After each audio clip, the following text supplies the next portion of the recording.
ఐదేళ్ళైనా చుట్టూ పెళ్లి పెట్టిన వాళ్ళు నేను ఎప్పుడే అన్నం చేయలేదు. 4 కట్టే ఆటోనట్టు కొట్టిన వాళ్ళకి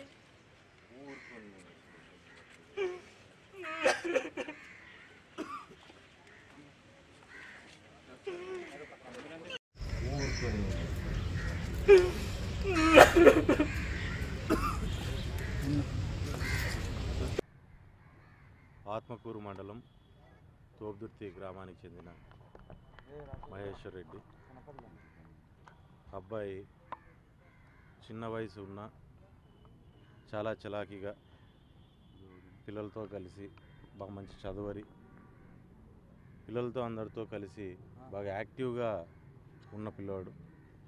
అంటే నాకు పరిచయం ఉన్నంత వరకు ఆ అబ్బాయిని చూస్తే మన ఇంట్లో పిల్లలు ఆ వయసు పిల్లలు తిరుగుతూ ఎటువంటి కల్మషం లేకుండా తిరుగుతా అంటే వాళ్ళు ఎలా అనిపిస్తుందో మనకు అటువంటి క్యారెక్టర్ ఉన్న వ్యక్తి, అందరితోనూ మమేకమయ్యే వ్యక్తి, ముందుకెళ్ళే వ్యక్తి.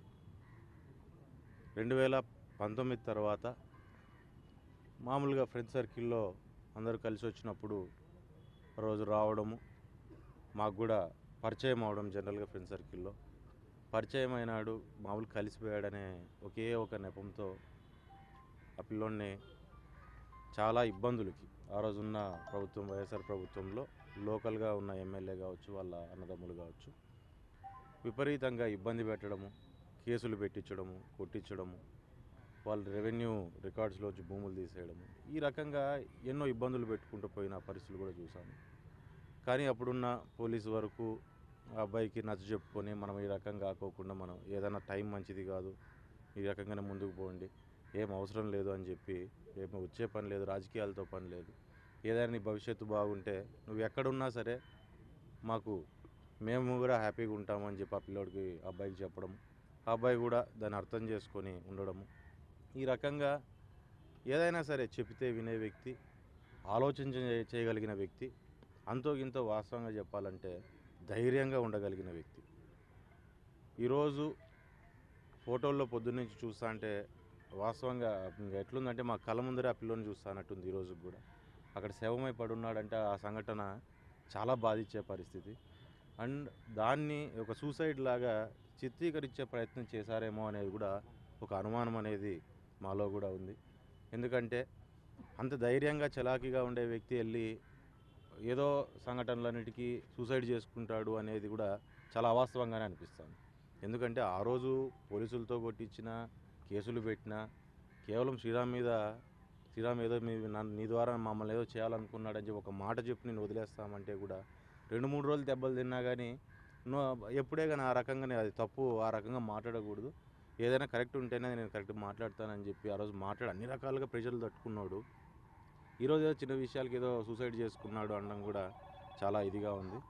గతంలో కూడా మాకు ఈరోజు దీన్ని వేరే రకంగా ఆలోచన చేయడానికి కూడా మాకు ఏంటంటే, ఈరోజు మాజీ ఎమ్మెల్యే ప్రకాష్ రెడ్డి వాళ్ళ అన్న రాజశేఖర్ రెడ్డి దీంట్లో అనుమానితుడిగా మేము కూడా భావిస్తున్నాం. ఎందుకంటే గత 2-3 రోజుల నుంచి ఆ అబ్బాయికి ఫోన్లు చేయడము, ఒక వారం 10 రోజులు, 1 నెల రోజులు జనవరి నుంచి ఫోన్లు చేయడము, బెదిరించడము, ఇంట్లో వాళ్ళ నాన్నకి వాళ్ళకు కూడా ఫోన్లు చేసి బెదిరించడము, కొడతాము, తిడతాము, చంపుతామని చెప్పి మాట్లాడడం, ఈ రకంగా మాట్లాడుతున్నప్పుడు మామూలుగా మామూలు బెదిరింపులే ఈ రకంగా ఎందుకు ఉంటుంది అని చెప్పని ఇంట్లో వాళ్ళు కూడా భావించడం జరిగింది. కానీ ఈరోజు జరిగిన సంఘటన చూస్తుంటే హైదరాబాద్లో ఇటువంటి పరిస్థితి.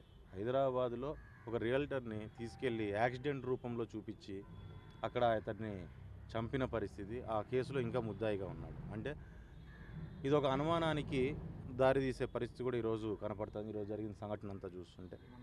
కానీ ఏదేమైనా మన ఇంట్లో పిల్లలు ఉన్నట్లు ఈరోజు ఎమ్మెల్యే కావచ్చు, వాళ్ళ అన్నదమ్ములు కావచ్చు, ఒక విషయం ఆలోచన చేయాలి. మీ కళ్ళ ముందర పుట్టి పెరిగిన పిల్లోడు, మీకు అంతో ఇంతో మీ కుటుంబాలకు పనిచేసిన కుటుంబాలు అవన్నీ, నిజంగా చెప్పాలంటే మీ ఇంట్లో పిల్లల వయసు కూడా ఉంటుంది, నాకు తెలిసి అంతే ఉంటుందేమో వయసు, మీ ఇంట్లో కొడుకో కూతురు అంటే ఆ వయసు ఉంటుంది. కానీ అటువంటి పిల్లోడికి నచ్చ చెప్పుకునే పరిస్థితి పోయి ఈ రకంగా ప్రెషర్లు పెట్టి మరి ఏం జరిగిందనే దాన్ని కూడా అంత దూరానికి తీసుకెళ్ళడం కూడా సరైన పద్ధతి కాదు. దాన్ని ఏదైనా సరే, ఏది ఏమైనా దీని మీద పోలీసులు పూర్తి స్థాయిలో దీని మీద విచారణ జరపాల్సిన అవసరం ఉంది. ఖచ్చితంగా ఈ సమస్యను తీసుకొని మేము ఇంకా పై స్థాయికి కూడా ఇక ఎస్పీ గారికి కావచ్చు, ఇంకా పై స్థాయికి కూడా తీసుకొని పోతాము. దీని మీద పూర్తి స్థాయిలో సమగ్రమైన విచారణ జరగాల. ఎవరు ప్రోద్బలం ఉంది, లేకుంటే ఎవరన్నా దీన్ని ఏమన్నా వారేమన్నా ఫిజికల్గా ఉండి ఏమన్నా చేశారా ఏంటి అనేది కూడా మాకు ఖచ్చితంగా తెలియాల్సిన అవసరం ఉంది. ఎందుకంటే అంత చిన్న వయసులో ఆ పిల్లోడు ఈరోజు ప్రాణాలు కోల్పోయినాయంటే ఇంట్లో తల్లిదండ్రులు ఏమో కానీ ఊరంతా కూడా ఈరోజు బాధపడే పరిస్థితి ఉంది.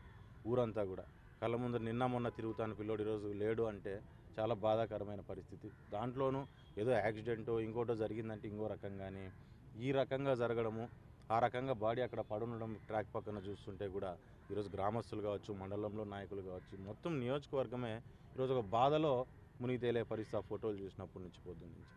ఖచ్చితంగా దీని మీద అంత సులువుగా ఇడిచిపెట్టే పరిస్థితి ఏం లేదు. ఖచ్చితంగా పూర్తి స్థాయి విచారణ చేస్తాము. దీన్ని తప్పుదోవ పట్టించడానికి అనేకమైన మధ్యలో కారణాలు ఖచ్చితంగా రేపు పొద్దున బయటకు వస్తారు. వాళ్ళకి ఆ సమస్య ఉంది, వీళ్ళకి ఈ సమస్య ఉంది, ఈ సమస్య వల్ల జరిగింది, ఆ సమస్య వల్ల జరిగింది అంటారు. కానీ మాకు తెలిసిన మహేశ్వర్ రెడ్డి అయితే భయపడేవాడు కాదు. ఊర్లో వాళ్ళకి తెలిసిన మహేశ్వర్ రెడ్డి భయపడేవాడు కాదు. ఏ సమస్యనైనా ధైర్యంగా ఎదుర్కొనేవాడు. అతను సమస్యలు ఎదుర్కోవడం కూడా మేము కళ్ళారా చూసాము. ఏ సమస్యకైనా కృంగిపోకుండా ముందుకు నడవడం కూడా మేమంతా చూసాము. కానీ ఈ రకంగా ఈరోజు శవమై అక్కడ పడుండడం అనేది చాలా బాధాకరంగా ఉంది. గత వారం రోజుల నుంచి జరుగుతున్న ఈ ఫేస్బుక్లో జరుగుతున్న కాన్వర్జేషన్ ఏదైతే ఉందో, ఫేస్బుక్లో కూడా చాలా కాన్వర్జేషన్ జరిగింది. ఫేస్బుక్లో కూడా ఆడ జరిగిన కాన్వర్జేషన్ని దాంట్లో ఎవరెవరో స్టేట్మెంట్లు ఎవరైతే ఇది చేశారో అవన్నిటిని కూడా తీసుకోవాలి, అవన్నిటిని కూడా ఎవిడెన్స్గా తీసుకొని అవన్నిటి మీద కూడా కరెక్ట్గా విచారణ జరిపించాలి. ఇందులో నిందితులు ఎవరైతే ఉన్నారో వారి మీద పూర్తి స్థాయిలో ఖచ్చితంగా చట్టం కూడా పోలీసులు కూడా చర్యలు తీసుకోవాలని కోరుతున్నాం. ఈ సమస్యను పైదాకా తీసుకెళ్ళి ఖచ్చితంగా దీనికి ఒక సొల్యూషన్